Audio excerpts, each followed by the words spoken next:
The old house creaked. Wind howled through the broken window in the attic. Dust motes danced in the pale moonlight. 10-year-old Billy stared at the heavy wooden door leading up to the forbidden space. He wasn't supposed to go up there, his mom had told him. But curiosity, like a mischievous imp, whispered in his ear. He pushed the door open, each groan of the hinges sounding like a mournful cry. The air was thick with the smell of decay and forgotten things. A single, dusty window offered a glimpse of the stormy night outside. Billy took a hesitant step inside, his heart pounding like a drum. He wasn't alone. He could feel it.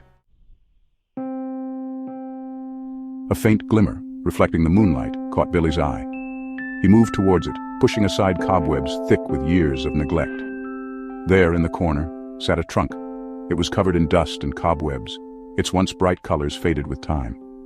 Billy's breath caught in his throat. He knew somehow that this was what he had been drawn to. He knelt, his fingers tracing the outline of a tarnished lock. It was unlocked. With a deep breath, Billy lifted the lid.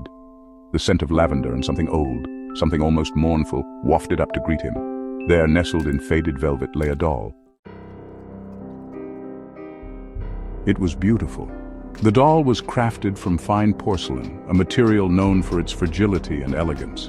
Each curve and contour of her face was a testament to the artisan's skill, its features painted with delicate precision, capturing an almost lifelike expression that seemed to hold a story of its own. She wore a dress of faded silk, a garment that once shimmered with the vibrancy of a summer sky. Now the dress had aged, its color resembling the ominous hues of a stormy sky, hinting at the passage of time and the secrets it held. Her hair, a cascade of golden curls, fell gracefully around her shoulders, each strand meticulously placed to enhance her ethereal beauty. Framed a face frozen in a gentle smile, a smile that seemed to promise warmth and comfort, yet held an air of mystery. But it was the eyes that held Billy captive. They were more than just painted glass. They seemed to possess a life of their own.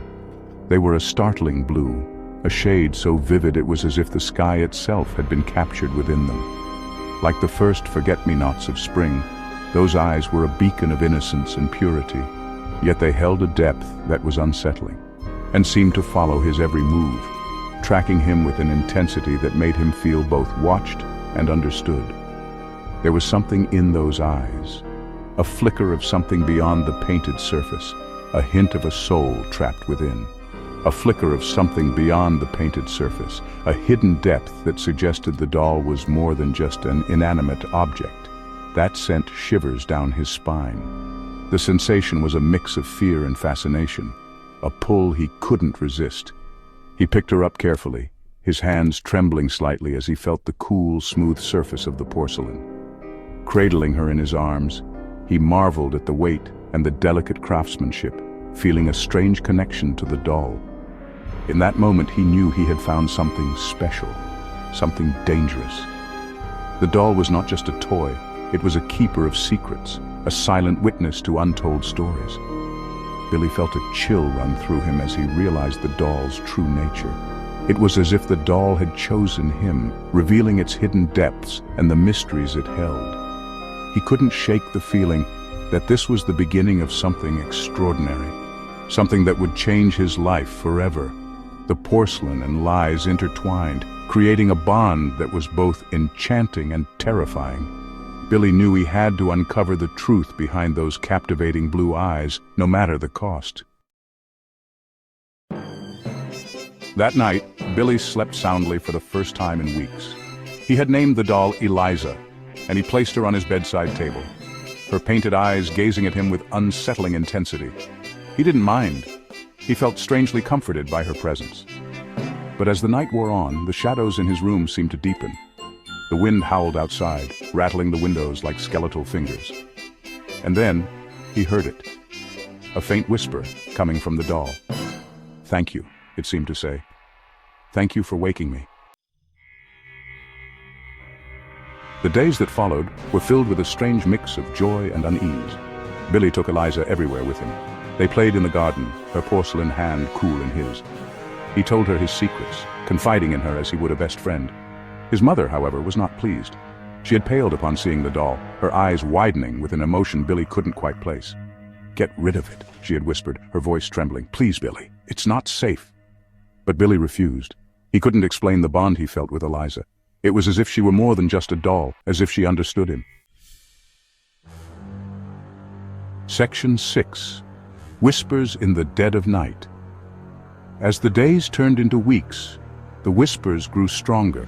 They were no longer just faint murmurs in the background. They became a constant presence, a chilling reminder of the unseen forces at play. The house, once a place of refuge, now felt like a prison, its walls closing in with every passing night. They seemed to come in the dead of night, when the house was at its quietest. The silence was deafening, broken only by the soft, eerie whispers that echoed through the hallways. It was as if the house itself was alive, breathing and whispering secrets that no one should ever hear.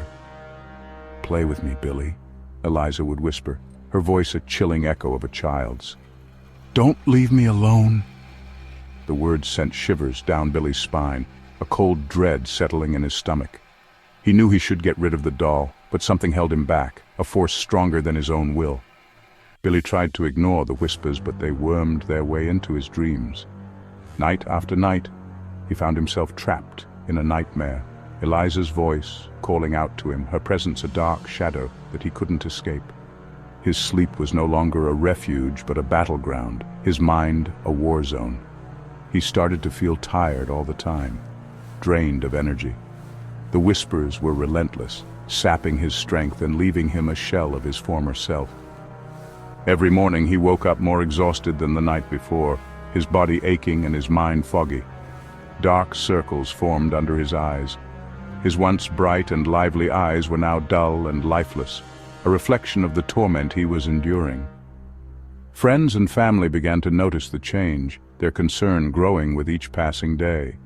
His mother, her face etched with worry, pleaded with him to get rid of the doll. She could see the toll it was taking on him, the way it was consuming his life. But Billy was beyond reason, his mind clouded by the whispers that had become his constant companions. But Billy was caught in Eliza's web, unable to break free. The doll had a hold on him, a grip that tightened with every passing day. He felt like a puppet, his strings pulled by an unseen hand, his actions no longer his own. He was hers now, body and soul. The whispers had claimed him, their dark tendrils wrapping around his heart and mind, leaving him a prisoner in his own home. The house, once a place of safety, was now a haunted labyrinth, and Billy was its lost soul, forever trapped in the whispers of the dead of night. Section 7. The Truth in the Stitching. One night, as Billy lay in bed, his mind heavy with dread, he noticed something he hadn't seen before. A small, almost invisible seam ran along the back of Eliza's neck. Curiosity got the better of him. He carefully pried open the seam.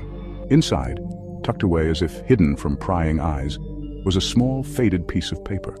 His hands trembling, Billy unfolded it. Written in a spidery hand were the words, "This doll contains the soul of my beloved daughter, Eliza. May she find peace at last." A cold dread gripped Billy's heart. Eliza wasn't just a doll, she was a prison. Section 8. A soul set free, a heart torn. Billy knew what he had to do. The decision weighed heavily on his young shoulders, but he was resolute. The eerie whispers that had haunted him for weeks had to be silenced, and he knew the source of those whispers lay within the old, dusty trunk in the attic. It was a place he had always been afraid of, a place filled with shadows and memories of a time long past.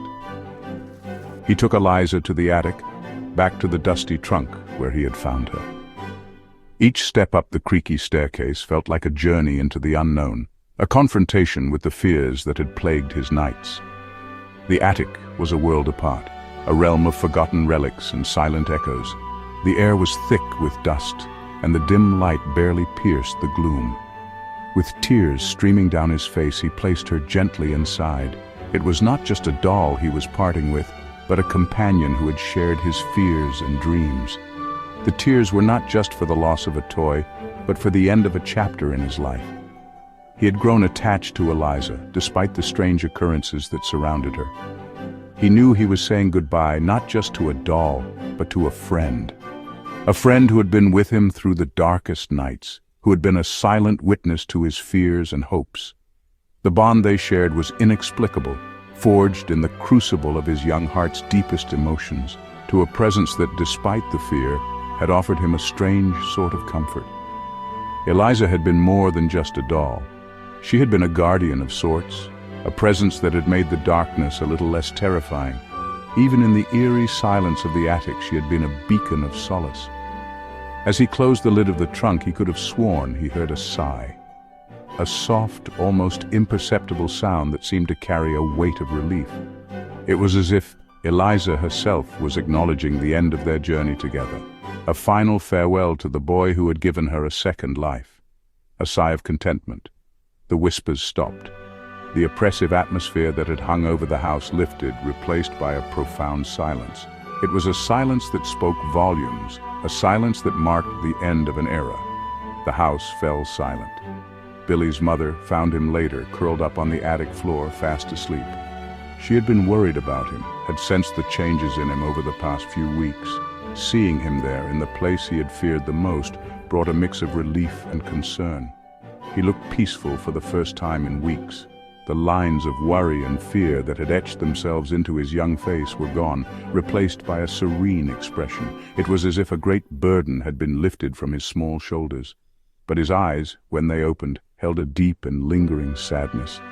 The kind of sadness that comes from saying goodbye to something precious, from letting go of a part of oneself. Billy knew that he had done the right thing, but the cost of that decision would stay with him for a long time. The attic, the trunk, and Eliza would forever be a part of his story, a chapter that had shaped him in ways he was only beginning to understand. Section 9. Silent Tears, Empty Cradle. Billy never spoke of Eliza again.